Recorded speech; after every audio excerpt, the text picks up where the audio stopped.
Hi, this is the video that explains Task 2 of the Exegetical Tasks. You have the Exegetical Tasks list in your course documents. You can turn to Task 2, which is the historical context of the book.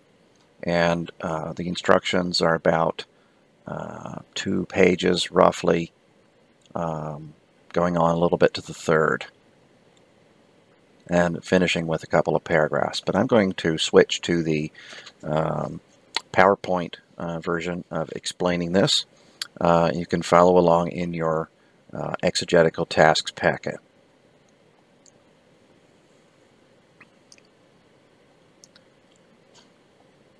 All right, this is Task 2, defining the historical context. What we're going to do in this step is read through the whole book 4 times. Not 4 times at once, but you'll have something you're looking for each of the 4 times. Pick your favorite translation. It doesn't matter which one it is this time. Okay, make a list of clues about each of the 4 areas of concern. The areas of author, date, the audience or recipients, and the situation or problem. In other words, why is Paul writing this letter? What problem is he addressing?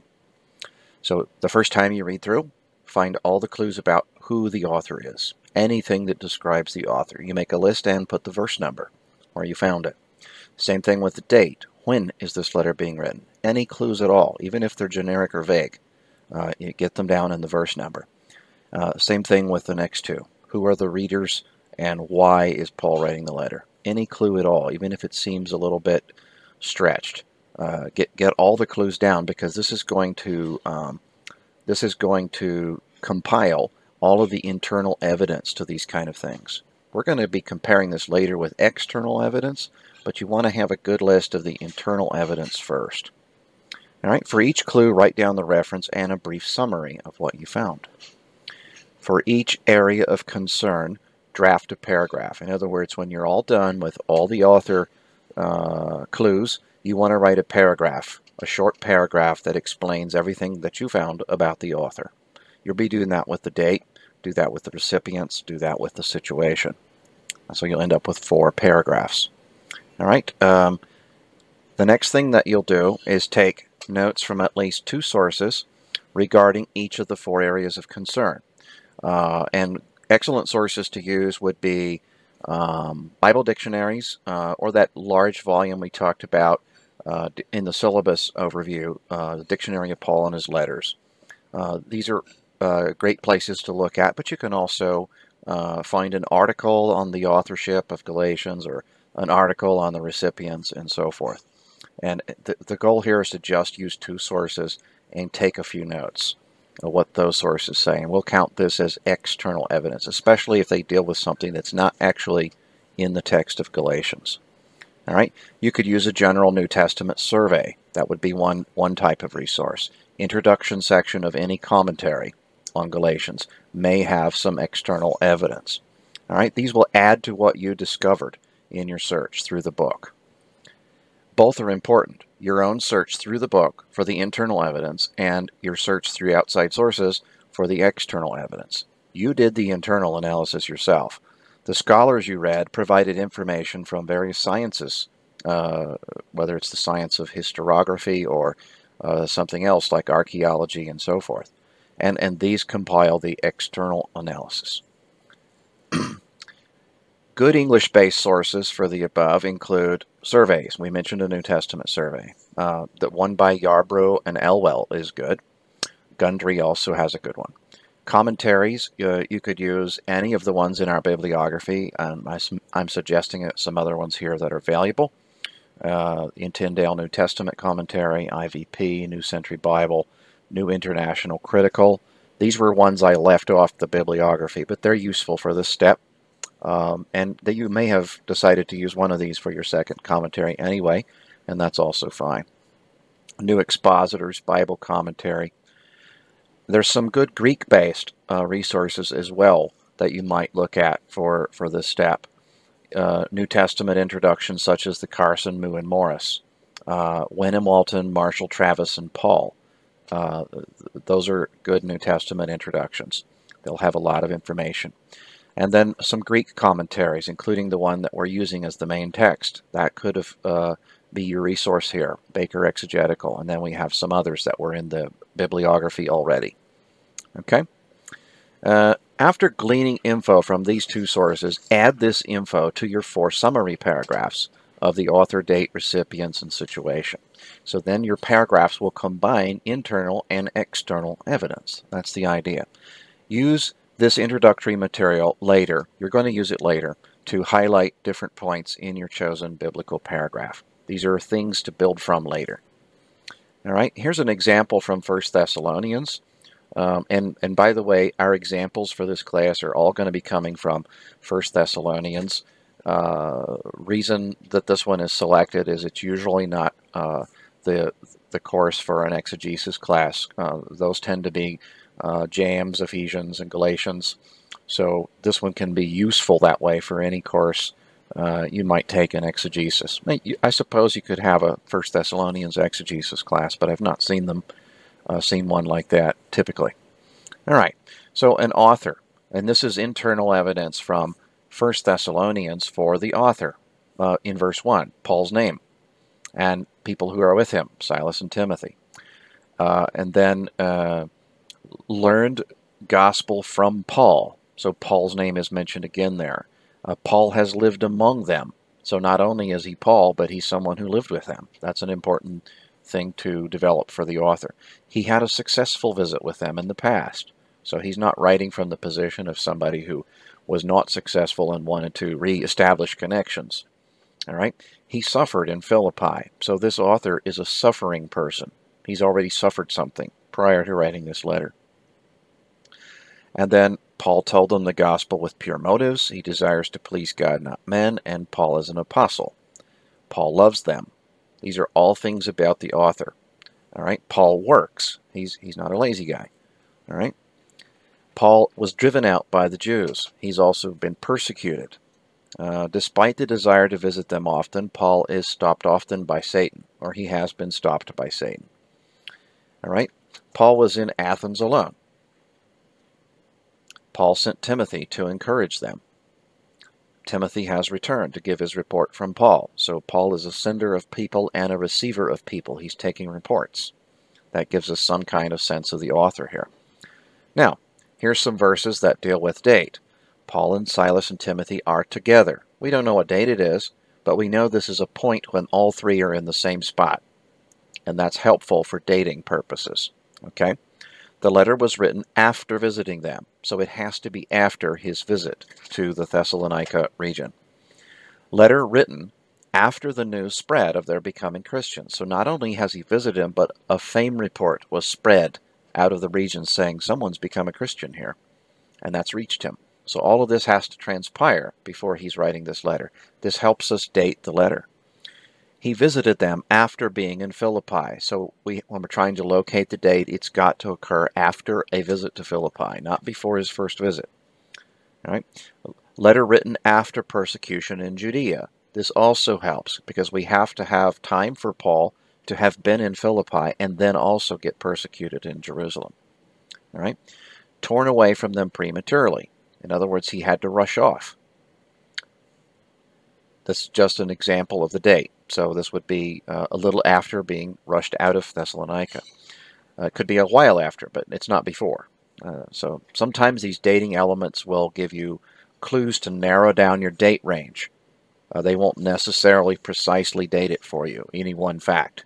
But you collect these facts together in order to say, well, it couldn't be this late and it couldn't be this early. And you keep narrowing it down until you get as close of a range as you can on the date of the letters. And we have some amazing things that help us date New Testament letters. We have Acts, for example, that's helpful as well when we're dealing with Paul's letters. We also have Paul's visit to Achaia when Gallio was proconsul. He was only proconsul 1 year of his life. And that helps us narrow down that visit to one single year. And then we can move forward from that date or back from that date to get pretty accurate dates on most of Paul's letters, like within a year or two. It's something we don't have for a lot of the rest of the biblical books, being able to narrow down their date to within a 1 or 2 year window. But we can do that with Paul's letters because of that one visit, which that guy only reigned 1 year. He only ruled as governor 1 year, or proconsul rather. All right. And then we also have after Timothy's visit. Now, who are the recipients? They are a church. It's not just a random bunch of folks. It's a church. They're in Thessalonica. They're not in a different town. They are Christians. That's mentioned. Even though you might assume if they're a church, they're also Christian. That's an assumption. Here the text says they are a church and they are Christian. So both of those are describing them. Paul lived with them. So they are a group of people who accepts people like Paul. That gives you a sense of who they are as recipients. They have been persecuted for their faith. So just like Paul was persecuted, they were persecuted. The writer and the readers have shared in this persecution. And that's something to grasp when you're identifying the writer and the readers. Okay? Model witnesses in their suffering. Not only did they suffer, but they suffered well. They didn't turn from their faith, and they did what was right in spite of their suffering. So these are perhaps model Christians, all right, as we think about who they are. Idols are mentioned, and this suggests that they are formerly Gentiles, not Jews. At least many of the recipients that Paul is dealing with.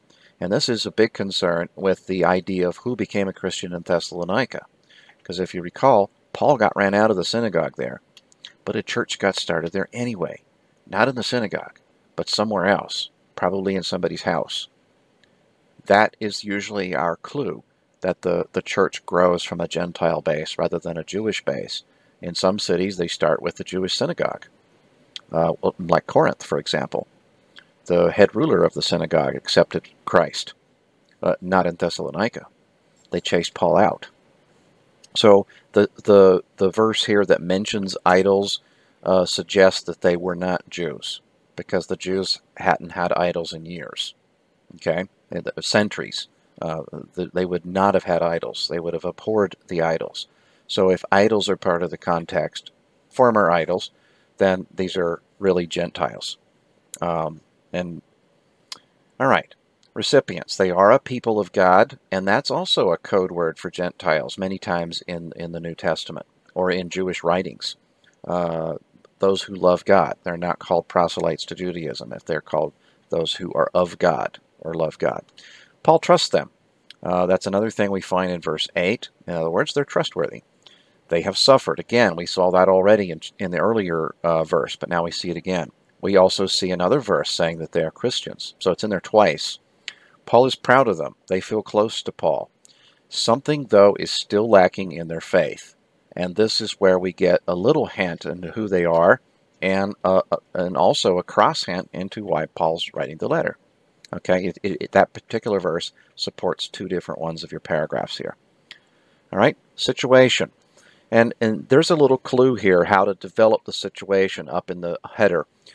You take the author, the problem that's stated in the letter, and connect it to an authorial response. You may have to back inference the idea of what Paul's doing. Either the problem may be stated, or only the response is stated, but these two things are a pair. There's always a problem and a response. So when you think about how these work, if the text only gives you one of them, you can back inference the other one and create a very plausible situation. So we have severe suffering and comfort. So severe suffering is an item that they have, and comfort is what Paul is expressing. So whether Paul says you are suffering severely, or whether he says I am comforting you due to your severe suffering, we have a way to construct the whole thing. They have severe suffering, and the author's comforting them. So this is part of the situation, why Paul's writing the letter. All right, regional witnesses, and he gives thanks. So if Paul's giving thanks for something, it must exist. All right, so we have the regional witnesses. Turned from idols, sustain choice. And so we have the author's response to them having turned from idols. Some question Paul's motives, but he says he's motivated by God. Now, what's in the text? The text says he's motivated by God. Why does he put that in the text? Why does he need to tell them that? Because maybe some don't know his motives. Or maybe they've assumed he has a bad motive or a different motive for what he's doing. Or maybe an enemy of theirs and Paul's has suggested an improper motive, and Paul simply wants to reiterate his proper motives so they can understand he's on the same page as them. So the item A in this line is inferred from item B. Okay? So you do have to sometimes do some backwards inferencing from one fact as to why the fact's there, and then work your way to the most plausible reason for that fact being in the letter. Paul comforts and encourages, so we have the second one here. If he's doing that, they must be timid or unsure of themselves. Someone must be, maybe not everybody, but maybe some are. And so you can get some kind of sense of his purpose here. All right? Again, they received the gospel from him originally, and he's proud of them. So those two things go together. He was torn away prematurely. He prayed and sent Timothy to check on them. So we have a situation and a response, but that response is stated in the letter. It's probably not why the letter was written, but it's why this statement in the letter was written. It answers the concern of Paul having been torn away prematurely. Paul expresses a lot of anxiety over their situation. He doesn't name something, and it's impossible for us to label what it is he's anxious over, but he's anxious over something. So we can only add item B of this one here. They need to grow and develop in the instruction that he gave them. That implies that they are new Christians, or at least very young Christians. And you can imply that based on the kind of statement he's making there in 4:1. Then he enlightens them about the after death. They must not know what's supposed to happen after death, so he enlightens them. All right. Now, once you get all of this done, you collect your facts from the text itself and do the backwards inferencing for the situation. You compile these into paragraphs. So this is an example of a paragraph about the author, and this just combines the internal evidence that we had. Okay. Here's another paragraph that combines the internal evidence we had for the date. This combines the internal evidence we had for the recipients. And finally, this combines the collection of back inferencing we did off of the situation. Why is he writing the letter? What is he hoping to address? And this is a result of back inferencing. Now, none of these paragraphs included the material from outside research. That also needs to be done, and then you compare your internal evidence with the external evidence. So we don't have slides to show you that part, but it's going to be dependent on what you find. When you're just looking up two sources, it's not going to be massive what you find. But you can work that into your paragraph and maybe say that the two are in agreement with each other, or that the two provide contrasting ideas about who the author is, when the date was, or who the recipients are, or what the situation is. And then, whether they agree or whether they show contrast, it gives you material from which to do later investigation and see what you can discover. All right, this concludes task 2. Don't forget to complete your paragraphs and add to them any information that you find from your two outside sources, and then turn those in.